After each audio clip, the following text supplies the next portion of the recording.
There is a recording of Judy Garland performing at Carnegie Hall on April 23rd, 1961.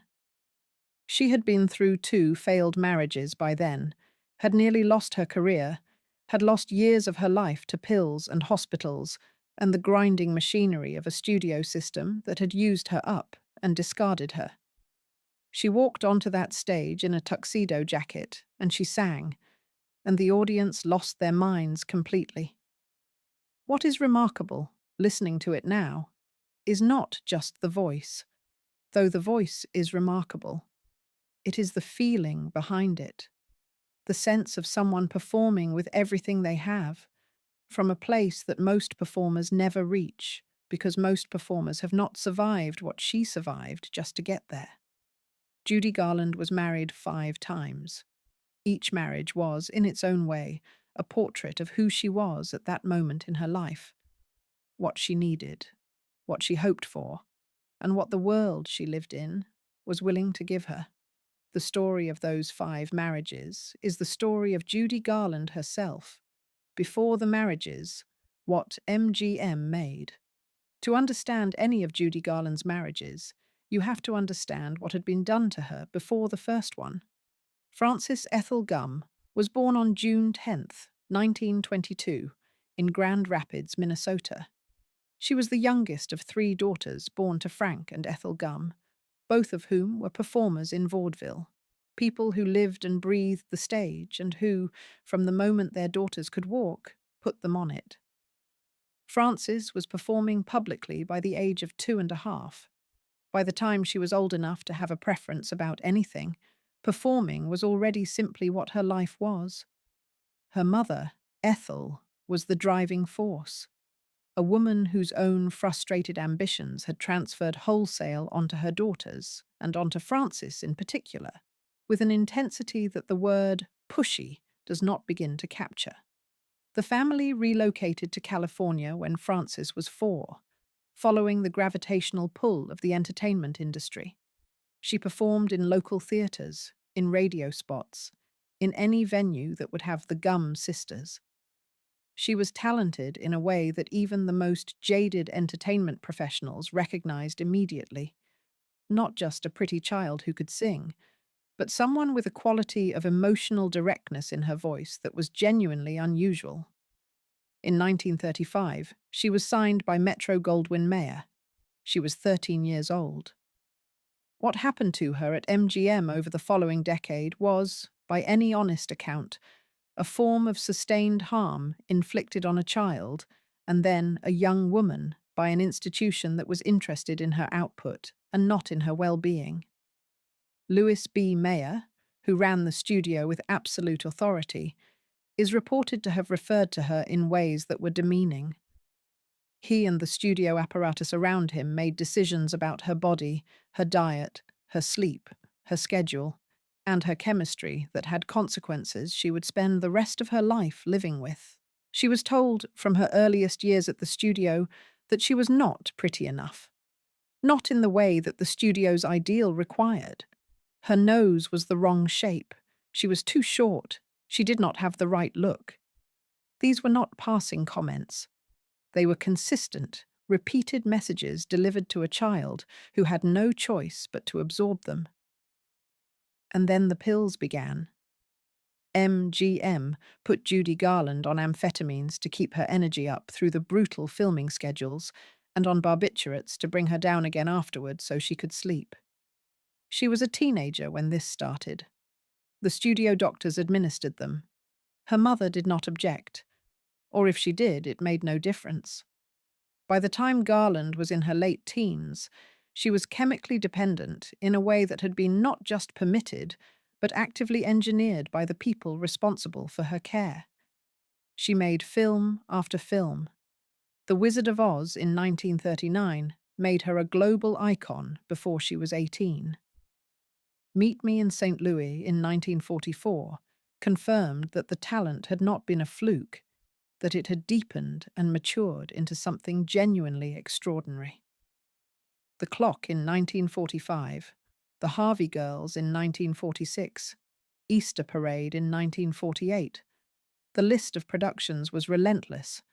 and behind each one was the same grinding schedule, the same dependency on pills to perform, the same apparatus of control. What the studio gave her, alongside all of this, was fame on a scale that very few people in the history of entertainment have experienced. Audiences loved her in a way that was almost uncomfortably personal. They did not simply admire her talent. They felt that she was somehow theirs, that the vulnerability in her voice reflected something they recognized in themselves. That connection was real, and it sustained her through the worst years in ways that nothing else quite could. But it also placed an enormous weight on her. The expectation that she would always deliver, always be present, always be the Judy Garland that audiences had come to need. She did all of this while carrying a dependence on substances, a profound uncertainty about her own worth as a person, and a hunger for love and stability that the studio system had never provided and had no interest in providing. She was also, by her late teens, eating very little. The studio had been controlling her diet for years, concerned about her weight in the way that Hollywood has always been concerned about the weight of its women, and particularly its younger ones. By the time she was old enough to marry, she had already been shaped into something that made healthy relationships almost structurally impossible. She needed too much. She had learned, from the people who were supposed to protect her, that her value was conditional on her performance. She had never been taught to simply exist without earning her place in the room. She married for the first time at 19. What came next would set the pattern for everything that followed. Marriage 1. David Rose. David Rose was 29 years old when he married Judy Garland on July 28, 1941. He was a musician and composer, a serious, sophisticated man who had previously been married to actress Martha Raye. He was not a Hollywood star in the conventional sense, but he moved comfortably through that world, and he was genuinely talented at what he did. Garland had known Rose for several years before they married. He was older, stable, accomplished. Everything that the chaotic machinery of MGM was not. For a young woman who had grown up with very little genuine security, those qualities were profoundly attractive. There was also something appealing about Rose's world specifically. The world of musicians, of people who took craft seriously and who talked about their work with a kind of honesty that the film industry's promotional culture did not always permit. MGM was not enthusiastic about the marriage. The studio had a financial interest in maintaining Garland's image as a young, available star, and a married Garland complicated that image. Louis B. Mayer reportedly expressed his displeasure directly and repeatedly. The pressure from the studio on Garland's personal life was, by this point, simply the normal texture of her existence. She had grown up having every aspect of herself managed by other people's interests. Shortly after the marriage, Garland became pregnant. MGM, by some accounts, pressured her to terminate the pregnancy, framing it as a career necessity. The exact sequence of events and decisions around this period is something that has been discussed and disputed across decades of accounts. But what is clear is that Garland did not have the child, and that whatever the circumstances of that decision, it was not made in a context that gave her genuine freedom of choice. She was 20 years old. She was under contract. She was surrounded by people whose primary concern was protecting the studio's investment, not her own health or her own wishes. The marriage to Rose did not survive the weight of all of this. The studio's interference, Garland's increasingly difficult relationship with the pills that controlled her schedule, the fundamental incompatibility between what a marriage requires, presence, stability, the ability to be fully present with another person, and what Garland's life at MGM permitted. All of it ground the relationship down. They divorced on June 8, 1944, after just under 3 years of marriage. Rose would go on to have a long and successful career in music, composing the theme for The Red Skelton Show and numerous other works. He and Garland parted without the kind of acrimony that would mark some of her later separations. But the end of the marriage left her, at 21, already carrying a particular kind of sorrow. Not just the end of a relationship, but the accumulated weight of what she had been put through in the years around it. And the man who would become her second husband was already in her orbit, already someone she had been drawn to for years, and already someone who would shape her life more profoundly than anyone else she would ever marry. Marriage 2. Vincente Minnelli. Vincente Minnelli was 38 years old when he married Judy Garland on June 15th, 1945.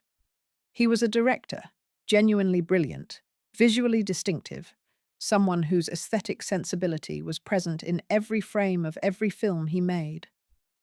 He had been born in Chicago, had worked in theater and design in New York before arriving in Hollywood, and had established himself at MGM as one of the studio's most valued creative talents.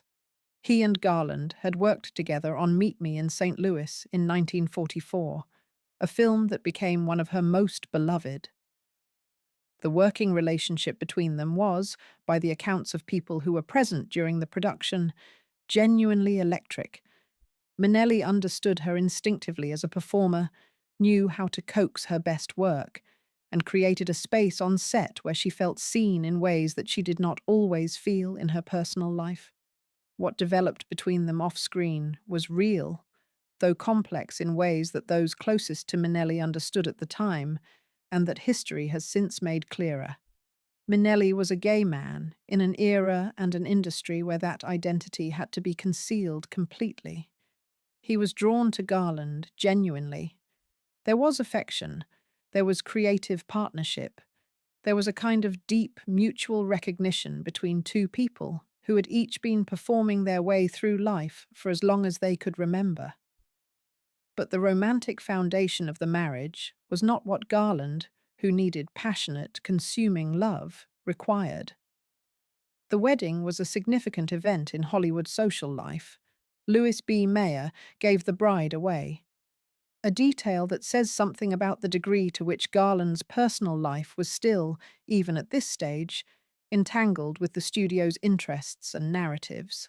On March 12th, 1946, their daughter Liza was born. Liza Minnelli would become, of course, one of the most celebrated performers of her own generation, the living embodiment of the genetic possibility when two enormously talented people produce a child.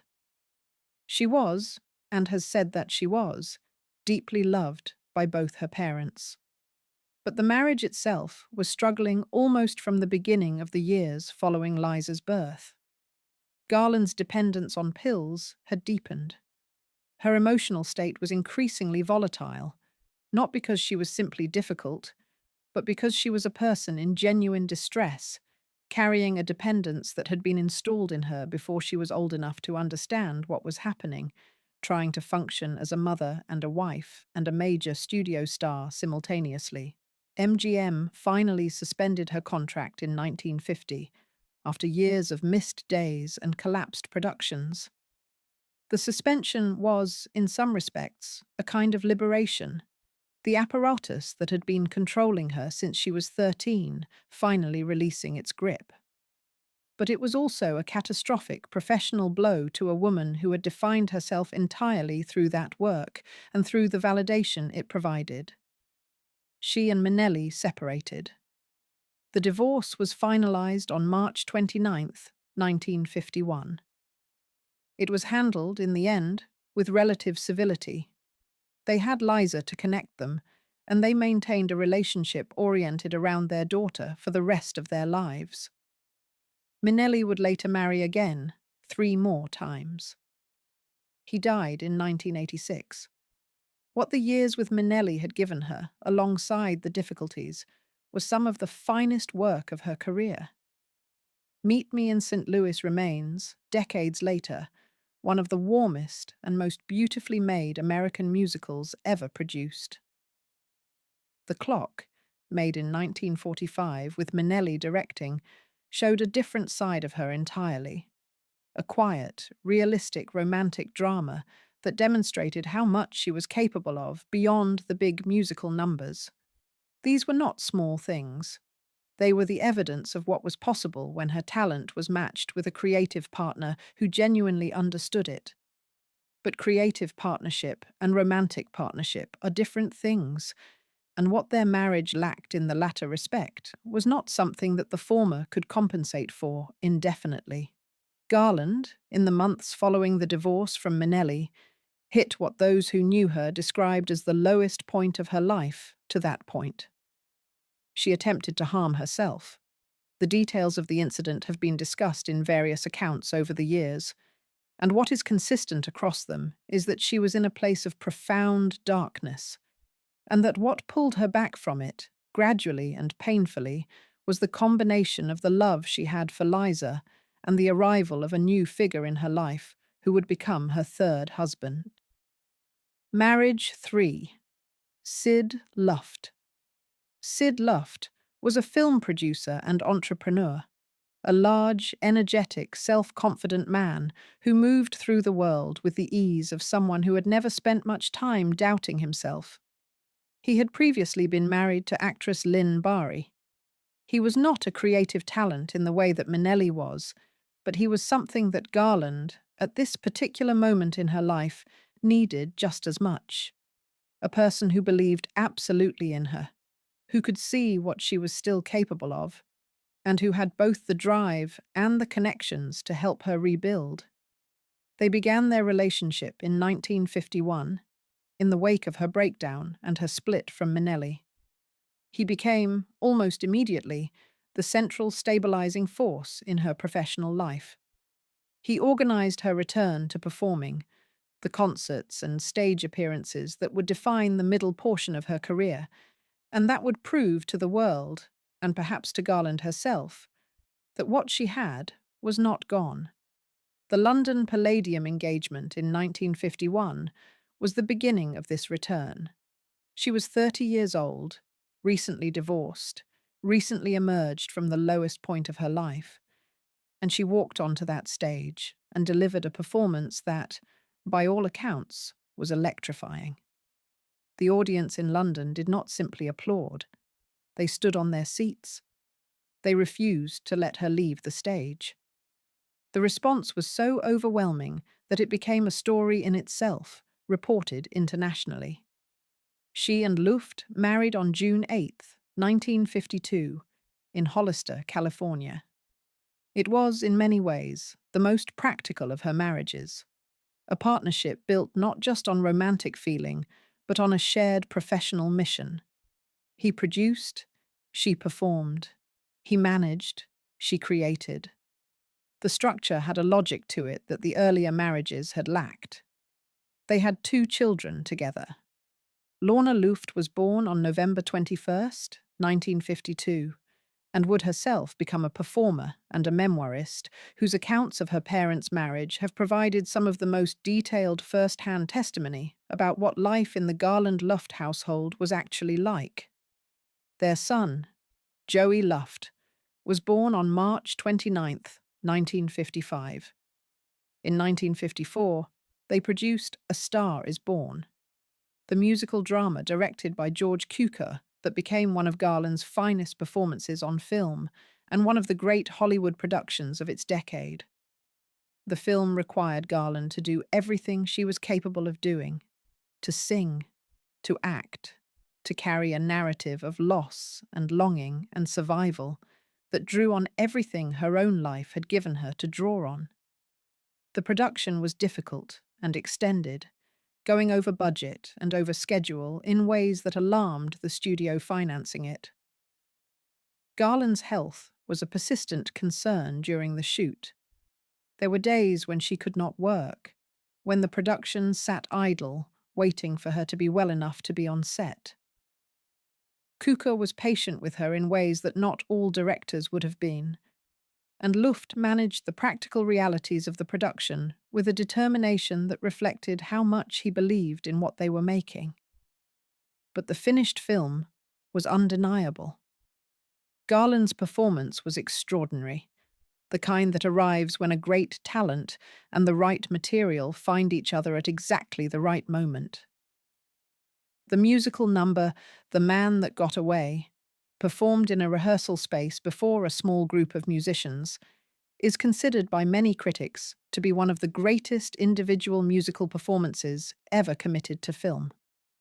She is, in that sequence, completely without artifice, raw and precise, and absolutely present in the way that only the best performers manage to be. She was nominated for the Academy Award for Best Actress. She was the favorite to win. She gave birth to Joey during the Oscar ceremony and was photographed in her hospital bed, waiting for the announcement. The award went to Grace Kelly for The Country Girl. The loss, which has become one of the most discussed Oscar decisions in the history of the ceremony, affected Garland deeply. It was not simply professional disappointment. It was the latest in a series of moments in which she had given everything she had and had not received what she had been reaching for.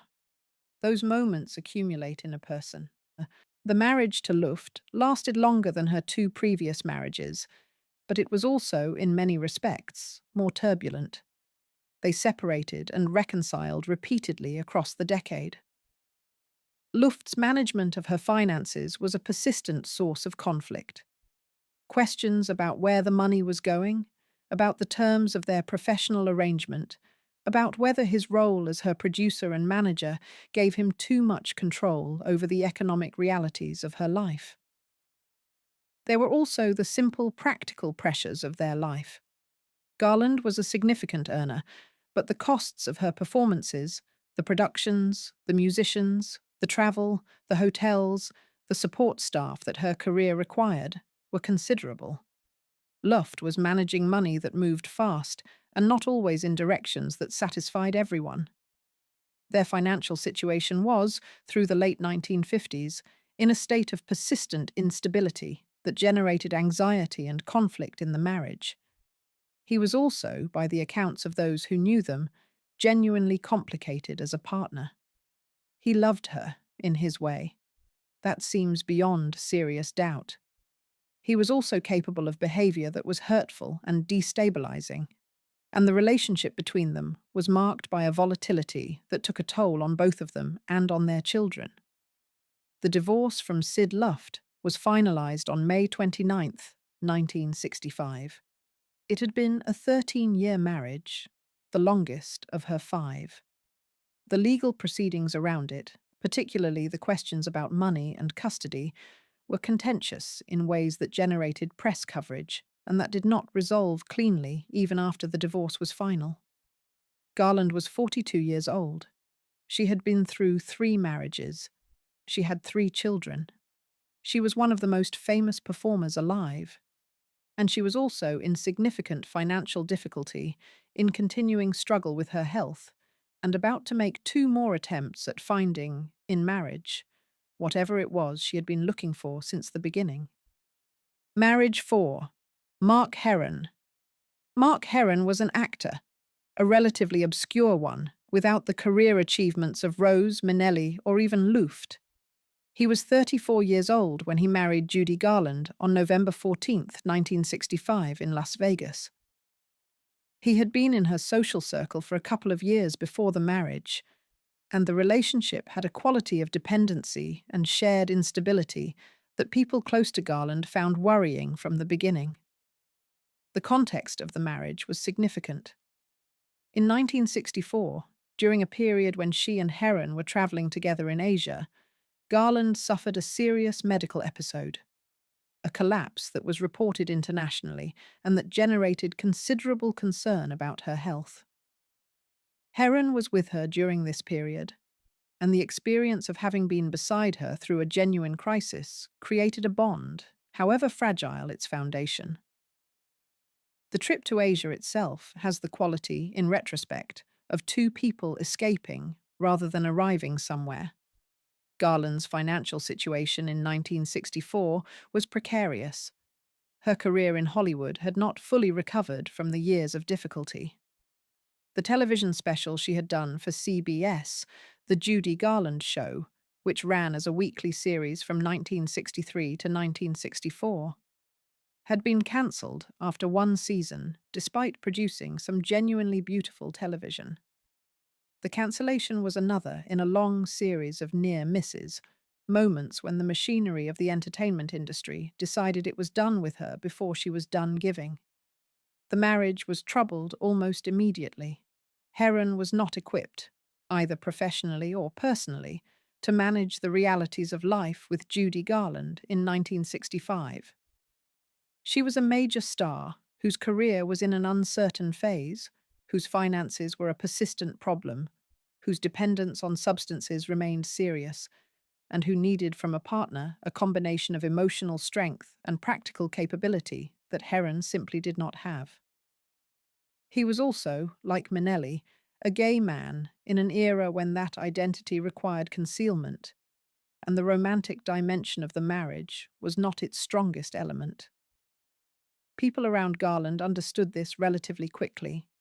She herself had a complicated awareness of it, though she did not speak about it publicly during the marriage itself. They separated in early 1966, just months after the wedding. Garland filed for divorce, which was granted on April 11th, 1967. Heron largely disappeared from public view in the years that followed. He died in 1981. The marriage to Heron is the one that tends to receive the least attention in accounts of Garland's life, perhaps because it was the briefest and the one in which least happened, professionally or personally, that changed the direction of her story. But it matters because of what it says about where she was in 1965, about the degree to which, even after everything she had been through, she was still reaching for something in the form of a man, still believing that the right marriage might provide what had always been missing. What came next, the fifth and final marriage, was, in its own way, the most heartbreaking chapter of all, and also the one that was happening as time was genuinely running out. Marriage 5. Mickey Deans. Mickey Deans was 29 years old when he married Judy Garland on March 15th, 1969 in London. She was 46. He was a former nightclub manager and entertainment promoter, someone who had come into her orbit through the industry's social world, and who, by the time they married, had become her constant companion and the person most responsible for managing the practical details of her daily life. They had met in 1967, when Deans was managing a New York discotheque. The relationship developed over the following year, during a period when Garland was performing intermittently and struggling with her health and finances. Deans was attentive, energetic, and devoted in the way that people who fall hard for someone much more famous than themselves sometimes are, genuinely awed by her and genuinely determined to be useful to her. The London period, the months leading up to and following the marriage, is, in retrospect, the part of the story that is hardest to sit with. Garland was performing at the Talk of the Town nightclub in London, a residency that had been arranged to address her persistent financial difficulties.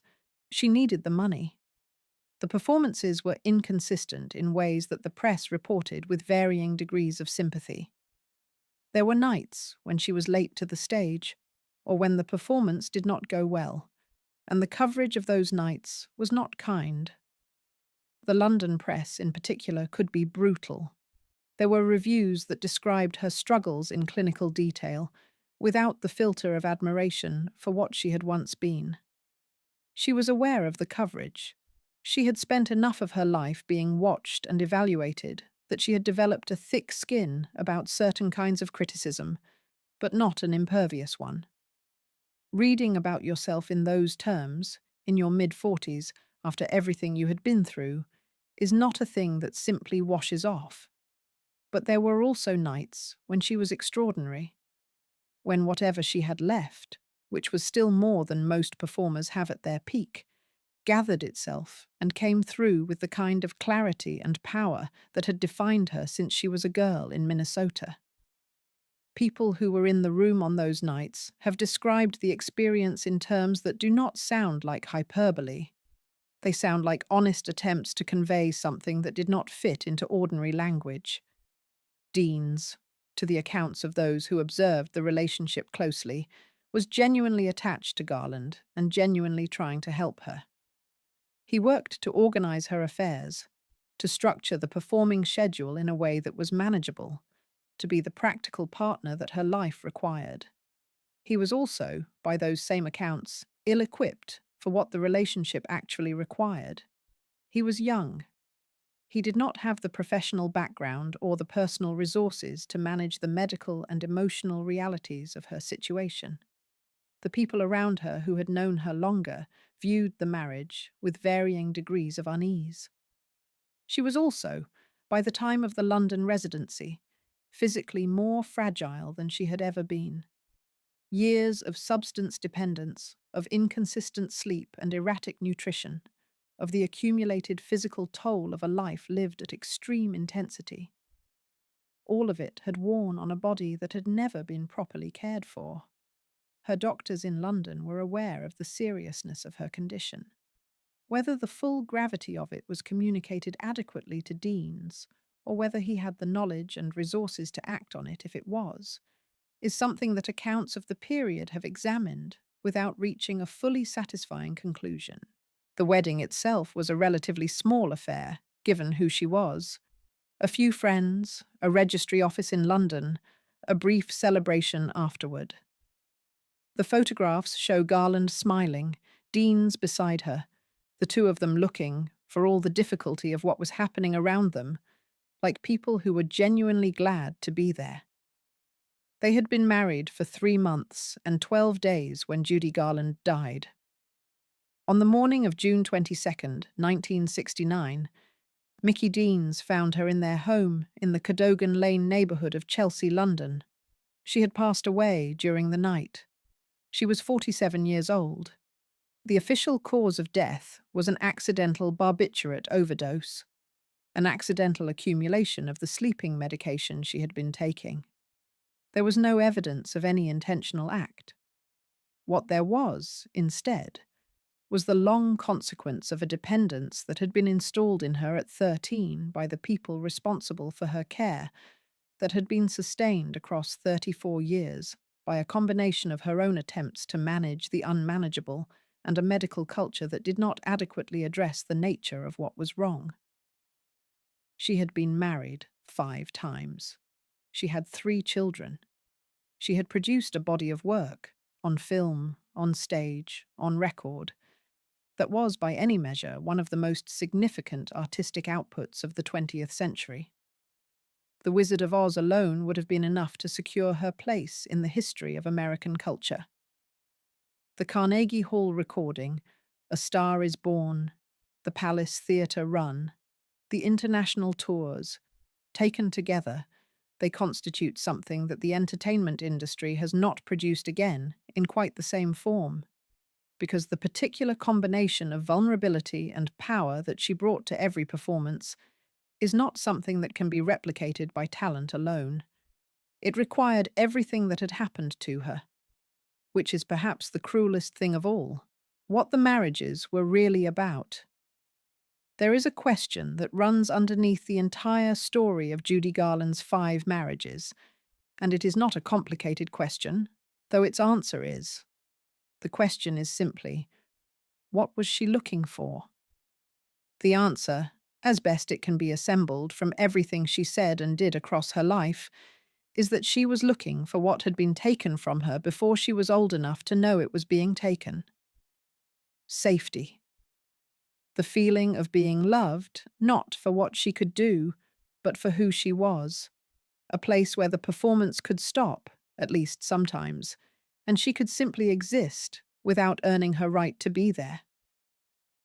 David Rose offered steadiness, but not the right kind of partnership for where she was in life. Vincente Minnelli offered creative recognition and genuine affection, but not the consuming romantic love she craved. Sid Luft offered belief in her and practical support, but also conflict and complication that wore them both down across 13 years. Mark Heron offered companionship at a moment when she was fragile, but not the foundation to sustain her. Mickey Deans offered presence and devotion at the very end, but there was simply not enough time. None of them were simply villains in her story, and she was not simply a victim in theirs. Relationships, even the most difficult ones, are not that simple. She brought to each marriage the full complexity of who she was, the extraordinary talent, the deep warmth, the need for reassurance, the volatility that came with the dependence she had been living with since adolescence.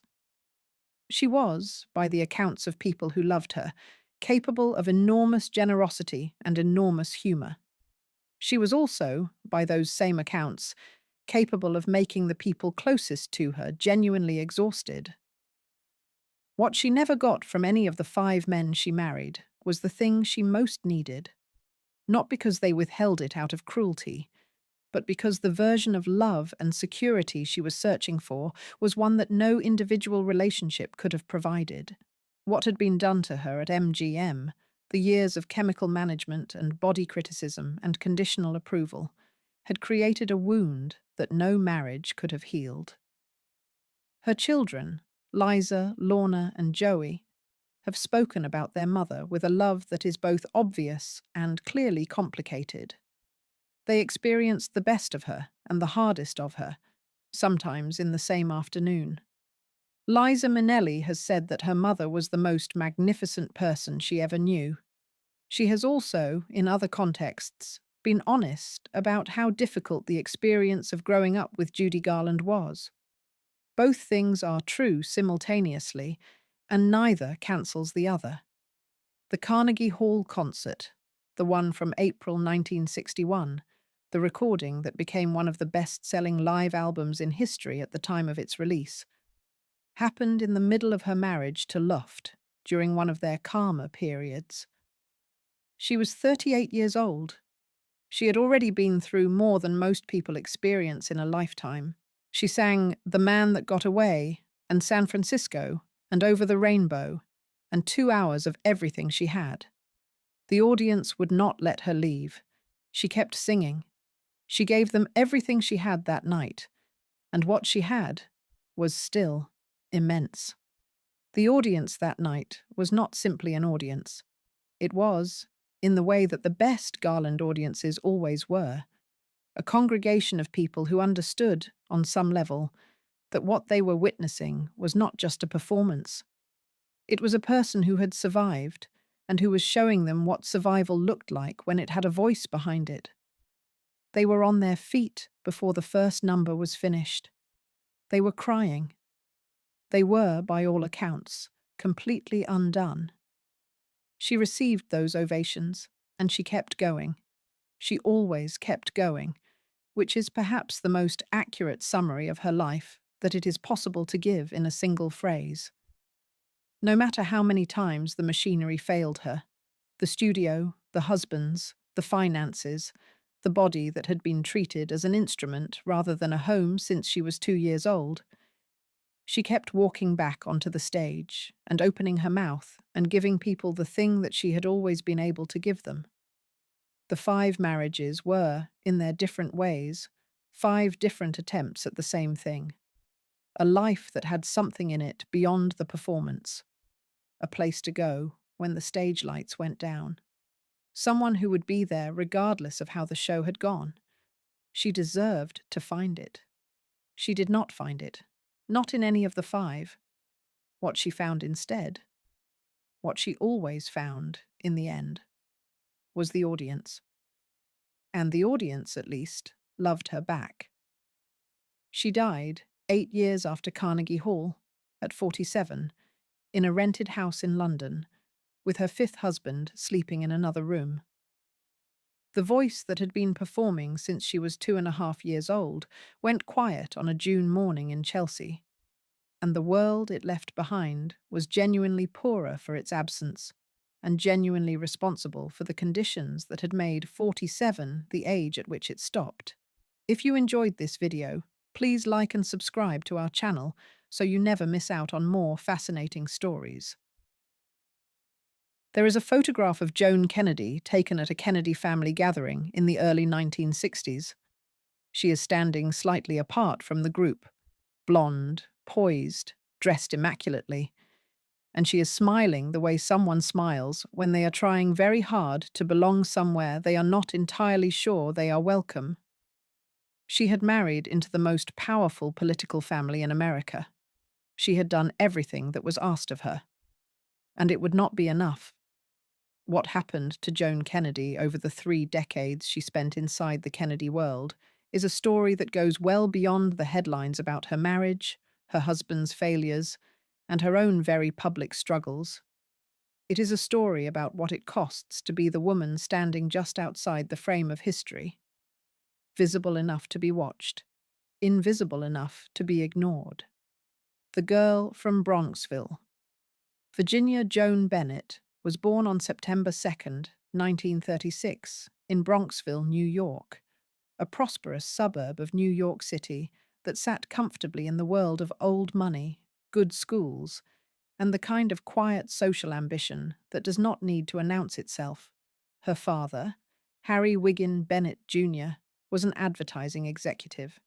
The family was comfortable, church-going, and thoroughly conventional in the way that upper-middle-class American families of that era were expected to be. Joan was raised with every advantage that her world could offer: a good home, a good education, the expectation that she would move gracefully through life and eventually make a suitable marriage. She was, by every account, an exceptionally beautiful young woman, not in a flashy or ostentatious way, but in the kind of way that made people notice her in a room without her having to do anything particular to be noticed. She was also genuinely talented, a serious piano student who showed real musical ability, someone for whom the arts were not a social affectation, but an actual source of pleasure and identity. She attended Manhattanville College of the Sacred Heart in Purchase, New York, the same institution that had been attended by several Kennedy women, including Ethel Skakel, who would marry Robert Kennedy. The overlap was not accidental. Manhattanville was, in that world, one of the institutions that connected Catholic families of a certain standing. It was at Manhattanville that Joan first encountered the Kennedy orbit. She met Jean Kennedy Smith, Ted Kennedy's sister, and through that friendship, the connection to the family was established.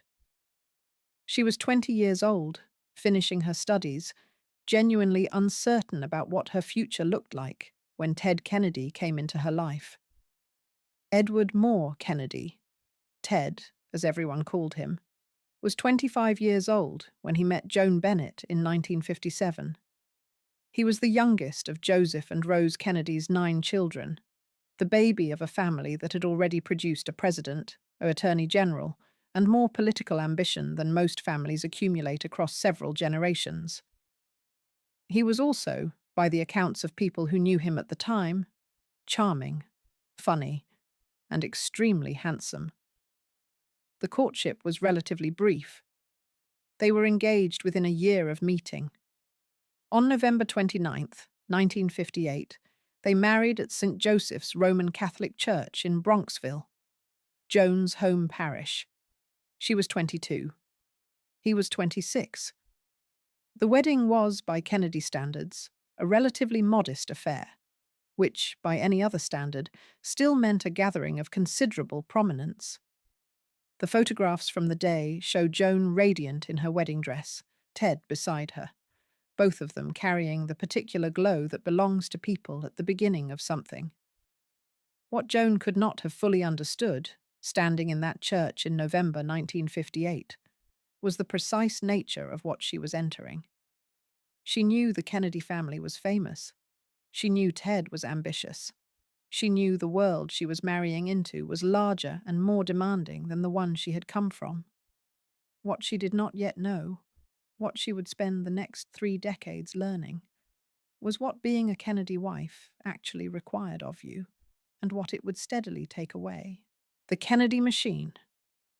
To understand what Joan Kennedy's life became after that wedding, you need to understand what the Kennedy family was, as an institution, in the late 1950s and early 1960s. Joseph Kennedy Sr., the patriarch, had spent decades building his children into political instruments of extraordinary effectiveness. He had money, a great deal of it, accumulated through a combination of business acumen, opportunism, and connections that did not always bear close examination. And he had ambition, the kind that does not stop at personal success, but extends outward into the next generation and the one after that.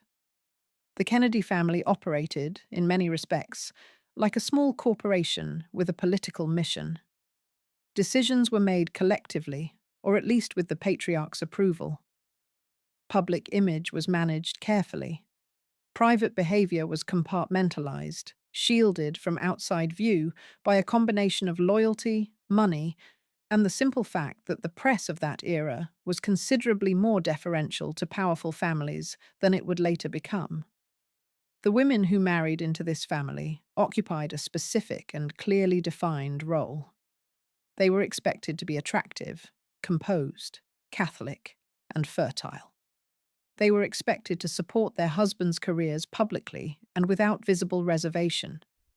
They were expected to manage households, raise children, attend the right events, smile at the right moments, and, crucially, to absorb whatever came at them privately without allowing any of it to become a public problem. Ethel Kennedy, who had married Robert, seemed genuinely built for this world. She was boisterous, competitive, devoted, and appeared to find in the Kennedy intensity something that matched her own. Jackie Kennedy, who had married John, navigated it differently, with a cool, somewhat removed elegance that kept her slightly separate from the family's rougher edges, which was itself a form of self-protection. Joan was neither of these things. She was warm, sensitive, genuinely artistic, and constitutionally unsuited to the kind of emotional armoring that the Kennedy world required of its women. She cared about people's feelings, including her own. She was not, by nature, a performer. And she had married a man who was going to require her to perform constantly, in public and in private, for the rest of their marriage. There was also the simple physical reality of the Kennedy world to contend with. The family gathered constantly at the Hyannis Port Compound on Cape Cod, at Palm Beach, at the various apartments and estates that dotted the geography of their extended life. These gatherings were not quiet family dinners.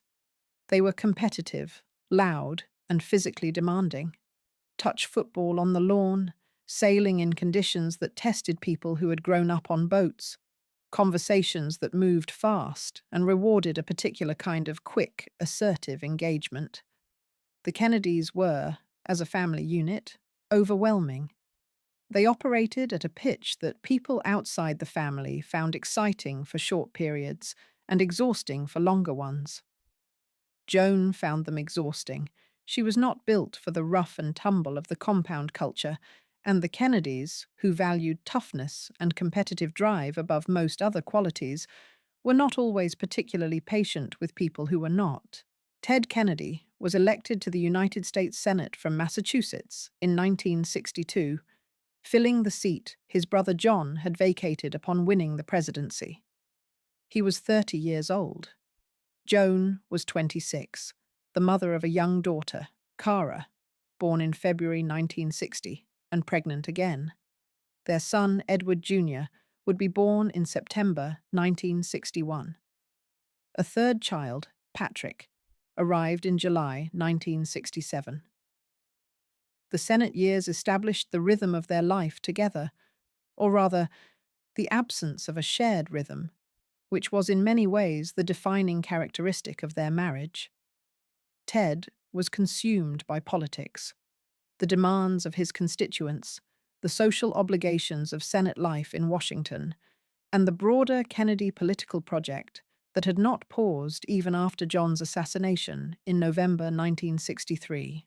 Washington, in those years, was a city that rewarded men like Ted Kennedy and asked relatively little of the women beside them. The Senate wives occupied a specific social world of their own: lunches, charities, the careful maintenance of relationships that served their husbands' careers. Joan participated in this world, and by the accounts of women who knew her during this period, she was genuinely liked. She was warm in a room, easy to talk to, without the competitive edge that some of the Kennedy women brought to their social interactions. People were drawn to her. But liking someone and being their genuine companion are different things. And in Washington, as at Hyannisport, Joan occupied the role that had been assigned to her without ever quite inhabiting it, with the ease that might have made it sustainable over the long term. She was playing a part in a production whose script had been written before she arrived, and nobody had thought to ask whether the part suited her. That assassination was itself a rupture in the Kennedy world that affected everyone inside it differently.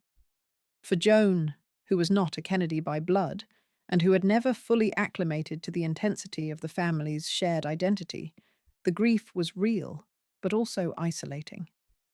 The family closed around itself, as it always did in crisis, and Joan was both inside that circle and not quite inside it at the same time.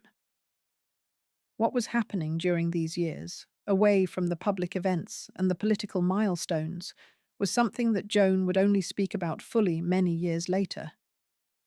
Ted Kennedy was unfaithful. He had been unfaithful throughout their marriage. Not occasionally, not with particular discretion, but persistently, and in ways that were known within the Kennedy world long before they became known outside it. Joan knew. Of course she knew.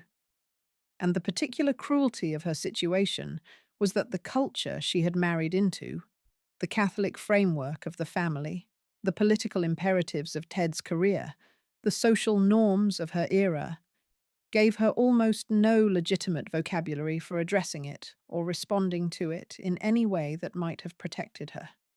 The option of leaving was theoretically available, but practically it was hedged about with consequences that made it feel almost impossible. A divorce would have damaged Ted's political career at a moment when the Kennedy family still believed a second Kennedy presidency was a realistic goal. The social world she had spent a decade building was entirely connected to the marriage. She had 3 young children, and she had been raised, in the Catholic tradition of her family and her education, with a framework around marriage that treated it as permanent regardless of what happened within it. What she reached for instead, gradually and then more consistently, was something that was available and that temporarily made the unbearable more manageable. Chappaquiddick and what came after. On the night of July 18th, 1969, Ted Kennedy drove a car off a bridge on Chappaquiddick Island, off the coast of Martha's Vineyard in Massachusetts. His passenger, a 28-year-old campaign worker named Mary Jo Kopechny, did not survive. Ted Kennedy swam free of the submerged vehicle, returned to his hotel, and did not report the accident to authorities until the following morning, approximately 9 hours after it occurred. The incident became one of the most scrutinized events in American political history. The questions about what happened in those 9 hours, about what Ted Kennedy did and did not do, about the decisions made by him and the team of advisors and family associates who gathered around him in the immediate aftermath. Those questions were never fully answered, and they remained attached to his name for the rest of his life. For Joan Kennedy, Chappaquiddick arrived in a particular way. She was pregnant at the time. She would suffer a miscarriage in the weeks that followed, the second of 3 miscarriages she experienced during their marriage. She was at home on Cape Cod when word reached her of the accident, and she was then required, within the compressed time frame of a political crisis, to become part of the public response. She appeared beside Ted at the inquest proceedings. She attended Mary Jo Kopechny's funeral with him. She stood in the frame of the photographs and press coverage that surrounded every development in the story, fulfilling the role that the Kennedy political apparatus required of her. The loyal wife, the steady presence, the visual reassurance that the family held together. What it cost her to do that, in the circumstances of her own marriage, was something she absorbed privately. Ted had been at a party that night with a group of women who had worked on his brother Robert's presidential campaign. He had left with one of them. The broader context of that fact, what it meant about the nature of his life away from Joan, away from their home and their children, was not something the public discussion of Chappaquiddick ever fully engaged with. Ted Kennedy gave a televised address to the people of Massachusetts shortly after the incident, in which he spoke about the accident, his decisions in its aftermath, and his fitness to continue serving as their senator. The response from Massachusetts was sufficient. He was not forced to resign, and he was re-elected in 1970 by a wide margin. Joan was present for all of it, and in the aftermath of Chappaquiddick, whatever equilibrium she had managed to maintain in the years before, it began to erode more visibly. Her drinking, which had been a private struggle for some time, became more noticeable. There were appearances at public events where she seemed unsteady. There were absences from occasions where she would have been expected. The press, which had been protective of Kennedy family privacy for decades, was slowly becoming less so, and Joan, whose public role had always been primarily decorative and supportive, found herself occasionally at the center of coverage she had not sought and could not control. She was not simply drinking because of Chappaquiddick, or because of any single thing. She was drinking because the accumulated weight of her marriage, the infidelities, the miscarriages, the performance of loyalty in the face of humiliation, the absence of genuine partnership, the loss of her own identity within the Kennedy apparatus, had become more than she could carry without something to soften it. The story of the 1970s, for Joan Kennedy, is the story of a woman fighting a battle on multiple fronts simultaneously, without enough support to win any of them. The private war. The 1970s were, for Joan Kennedy, a decade of private crisis managed in the full glare of public life. She sought help. She entered treatment for her drinking at various points during this period, something that required genuine courage in an era when alcoholism was still discussed in hushed terms, particularly for women of her social standing, and when the act of seeking treatment was itself a form of public exposure. She worked with therapists. She tried, in genuine and sustained ways, to address what was happening to her. She also tried to find herself again, the woman who had existed before the marriage, before the Kennedy world had absorbed her identity so completely. She returned to her piano. She enrolled in graduate studies in music education at Lesley College in Cambridge, Massachusetts, eventually completing a master's degree in 1981. The degree was not a formality. She had done the work, and the work meant something to her. Music had been the thing that was hers, genuinely hers, long before Ted Kennedy or the Senate or the photographs on the steps of the Capitol. Returning to it was a way of reaching back toward an identity that predated all of it. She spoke about music in interviews with a specificity and a warmth that was different from how she spoke about almost anything else. She talked about what it felt like to sit at the piano, about the way playing required a kind of focus that temporarily pushed everything else out of range. People who heard her play during this period said she was genuinely accomplished, not a dilettante performing a hobby, but someone with real training and real feeling who had simply been asked, for 20 years, to put that part of herself aside. But the context in which she was doing all of this made it extraordinarily difficult to make the progress that might have been possible under different circumstances. She was still Ted Kennedy's wife. She was still required to perform that role publicly.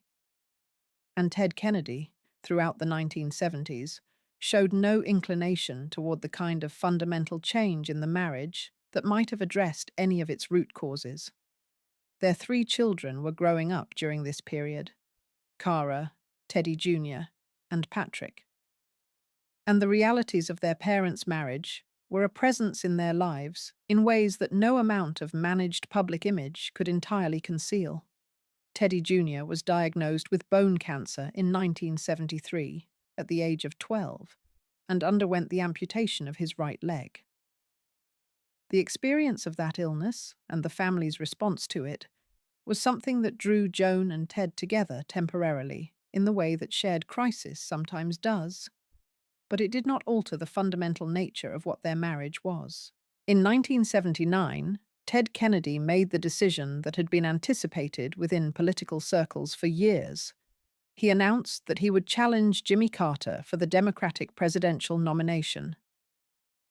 The campaign required Joan to play a public role more demanding and more sustained than anything she had attempted since the earliest years of their marriage.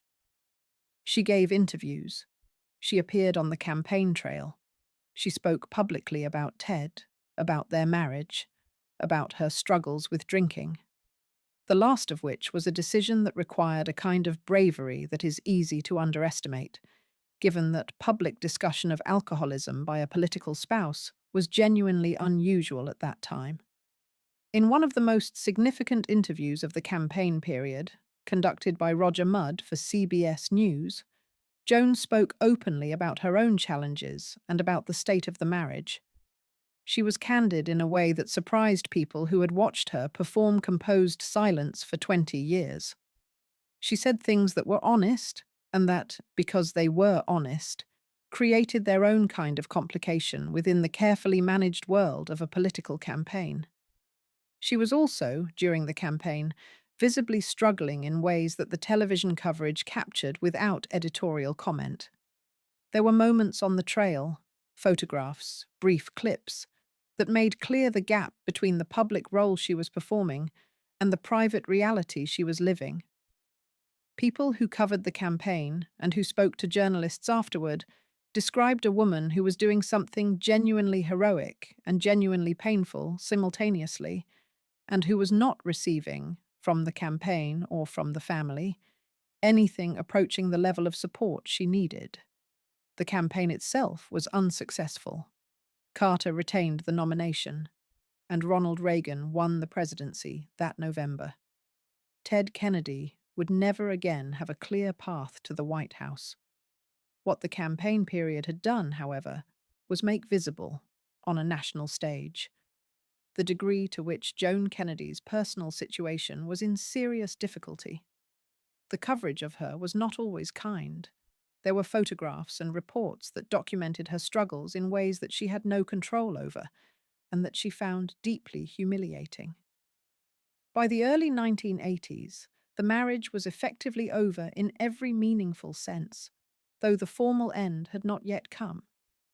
What happened next would bring, first, a measure of relief, and then a new set of losses that no one could have anticipated: the divorce and the years alone. Joan and Ted Kennedy separated and, in 1982, divorced. The legal end of a marriage that had lasted 24 years was, in some respects, the least complicated part of what the separation meant. The divorce settlement was substantial. Joan received a significant financial settlement, the couple's Boston condominium, and other assets that provided her with material security. She had that, at least. The practical foundation of her life after the marriage was not in question. What was in question was everything else. She was 45 years old when the divorce was finalized. She had spent essentially her entire adult life as Ted Kennedy's wife, a role that had consumed her identity so thoroughly that reconstructing a self outside of it was genuinely difficult work. She had her music, her education, her children. She had friends, though the social world that had been hers during the marriage was inevitably altered by its end. She settled in Boston, in the Beacon Hill neighborhood. where she built a life that was quieter and more private than anything she had known for decades. She gave occasional interviews. She appeared at public events connected to the Kennedy family. She attended Ted's Senate functions. She was present at family gatherings. She maintained a relationship with her children that was genuinely important to all of them. She also, with a persistence that deserves more recognition than it typically receives, continued to engage with the world on her own terms. She spoke at events about alcoholism and recovery, bringing to those conversations the authority of lived experience and the particular credibility of someone who had struggled publicly and continued trying anyway. She was not a polished advocate in the professional sense. She did not build an organization or a platform around her experience, but she showed up when she was asked and when she was able, and she said honest things about what the struggle was actually like. She also maintained her love of music. She gave piano recitals. She attended concerts. The relationship with music that had predated her marriage and survived it remained one of the genuine constants of her life, something that belonged entirely to her, and that no chapter of the Kennedy story could take away. But the drinking did not stop with the divorce. The separation from the marriage that had in many ways enabled her worst years did not, by itself, resolve the condition that had taken hold during those years. Alcoholism does not work that way. It does not simply withdraw when its apparent causes are removed. It had become something independent, something that required its own sustained treatment and its own kind of work. There were years in the late 1980s and into the 1990s when Joan's public appearances made clear that she was still struggling. There were incidents, some of them reported in the press, some not, that reflected ongoing difficulty. She entered treatment again, multiple times. The process of recovery and relapse and recovery again is not a straight line for anyone. And for Joan, whose life had given it such deep roots, it was an especially long road. Her children were central to her life during this period. Cara, Teddy Jr., and Patrick had grown into adults with their own careers, relationships, and complicated inheritances from the family they had been born into. Patrick Kennedy, who became a United States representative from Rhode Island, was himself open about his own struggles with mental health and substance use. He has said that the family dynamic he grew up in was not one that made these things easy to navigate. The relationship between Joan and her children during the post-divorce decades was, by accounts of those close to the family, genuinely warm, but also marked by the distance that the nature of her illness created. She was not always reachable in the ways a parent needs to be reachable. She was not always well, but she was always, by their accounts, their mother, present in the ways she could be, and missed in the ways she could not. In the 1990s, Joan had a relationship with a man named Gerald Cummings, a financial consultant. It provided some stability and companionship during a period that was otherwise quite isolated. The relationship eventually ended, and she returned to the life she had been building quietly in Boston. What was not quiet, and what continued to generate the particular kind of coverage that Joan Kennedy had experienced throughout her adult life, were the incidents that marked her ongoing struggle with drinking. In 1992, she was involved in a minor car accident in Quincy, Massachusetts, which led to charges.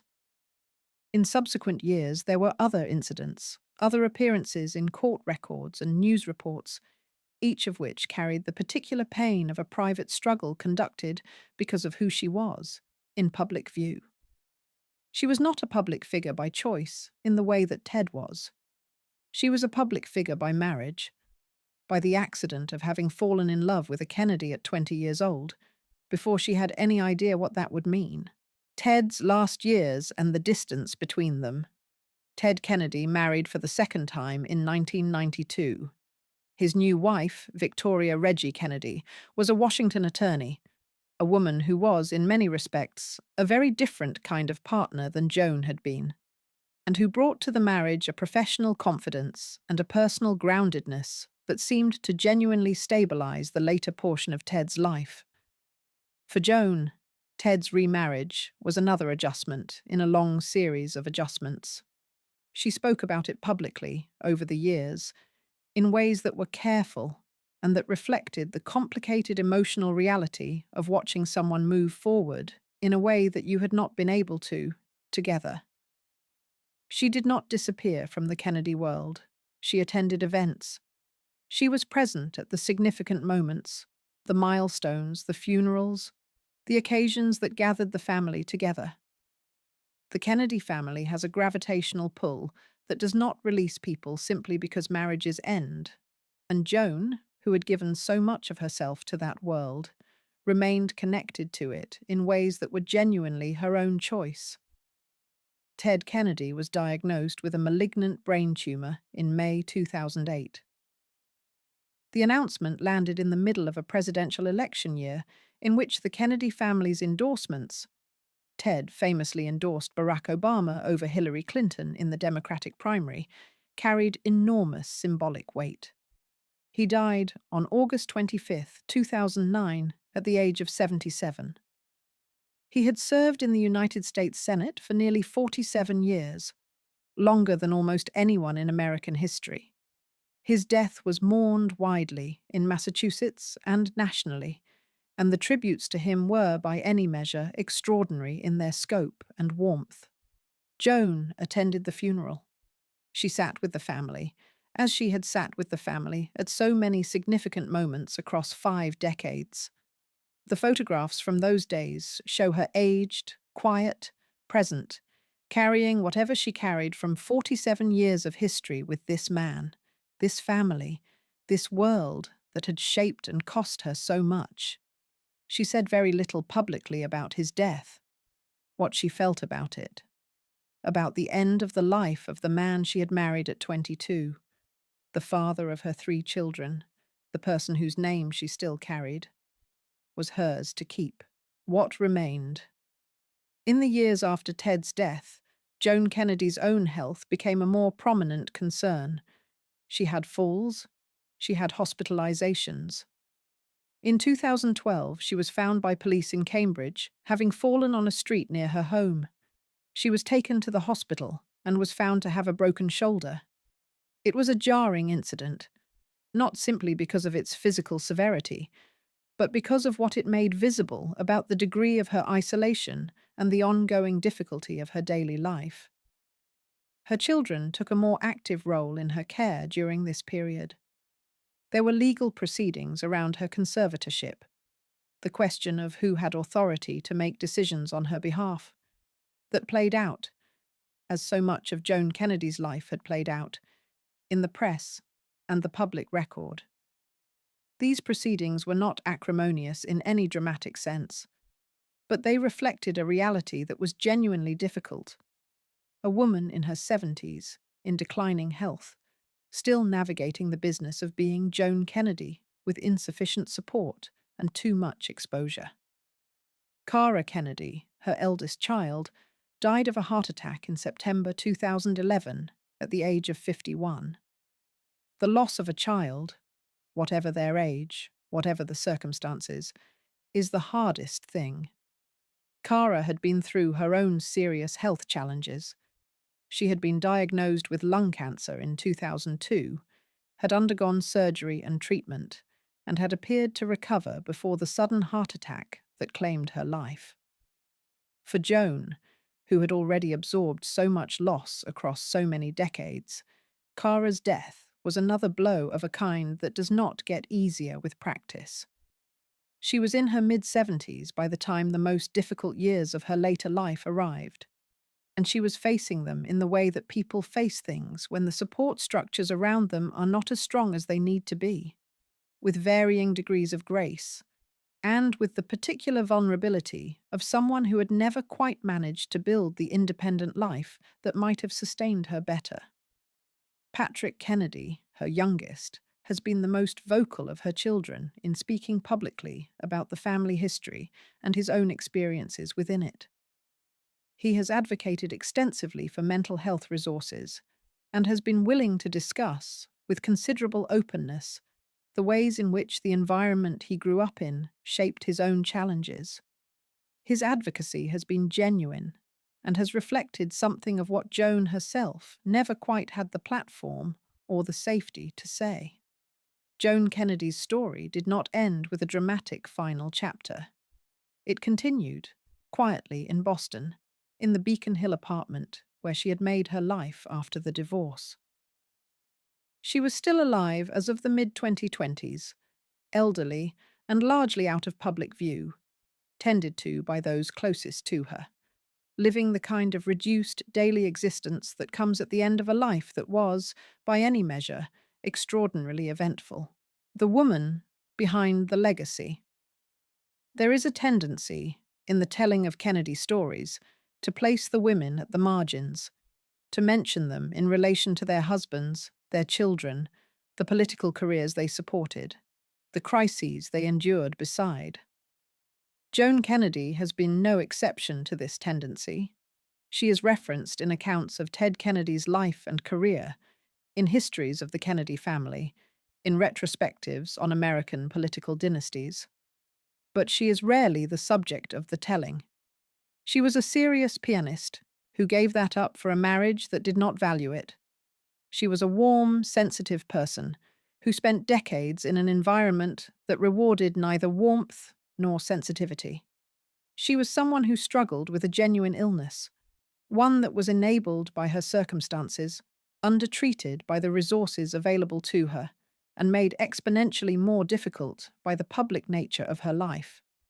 She was also someone who kept going, through the miscarriages, through Chappaquiddick, through the infidelities, through the campaign, through the divorce, through the falls, and the hospitalizations, and the losses that kept coming. She sought help, repeatedly, in a time when seeking help was not as normalized as it has since become. She completed a graduate degree in her 40s. She raised 3 children, who became, each in their own way, adults with genuine lives and genuine accomplishments of their own. The marriage she entered at 22 in that church in Bronxville in November 1958 was not the life she imagined for herself. It could not have been. No one at 22 could have imagined what it was actually going to be. She was given something extraordinary and something punishing in the same package, and she carried both for longer than most people would have managed. The Kennedy legacy, the one that gets written about, argued over, memorialized and mythologized, belongs to the men who drove it forward and the forces that shaped it. Joan Kennedy's place in that legacy is quieter. She is the woman in the photographs who is slightly to one side, smiling, because that is what was required of her, carrying things that do not show in photographs. Her story does not resolve into a lesson or a triumph or a redemption arc of the kind that narratives are supposed to have. It is simply what it was. A life lived inside enormous pressure, with real losses and real endurance and real cost, by a woman who deserved considerably more than she was given. There is something worth pausing on, though, before the story closes entirely. Joan Kennedy did not disappear. In the years when it would have been easiest to simply retreat from everything, to close the curtains on a life that had been too public for too long, she kept making choices that brought her back into contact with the world. The piano recitals, the treatment programs, the honest interviews, the presence at family occasions she could have declined, the graduate degree completed at 45. None of these things made the headlines that Chappaquiddick made, or that the 1980 campaign made, or that the incidents in the street made. But they were the actual substance of her life, the things she chose rather than the things that happened to her. She is still remembered primarily in relation to Ted, as his wife, as a figure in his story. as the woman who stood beside him at the worst moments of his public life. That framing is understandable, but incomplete. She was a person whose own inner life had weight and texture and genuine contents that the role of Kennedy wife never fully accommodated. She was someone's daughter, someone's mother, someone's friend. She was a musician. She was a woman who fought a serious illness for decades in the most exposed possible circumstances, without the privacy that most people are at least afforded when they are at their lowest. She was also, in ways that are harder to quantify, someone who helped make possible the Senate career of one of the most consequential legislators in American history. Not because she endorsed his choices or enabled his worst behavior, but because she absorbed the costs of his private life so that his public life could continue. That is not a kind of contribution that gets written onto memorial walls or cited in political histories. But it was real, and it was enormous, and it deserves to be named. If you enjoyed this video, please like and subscribe to our channel so you never miss out on more fascinating stories.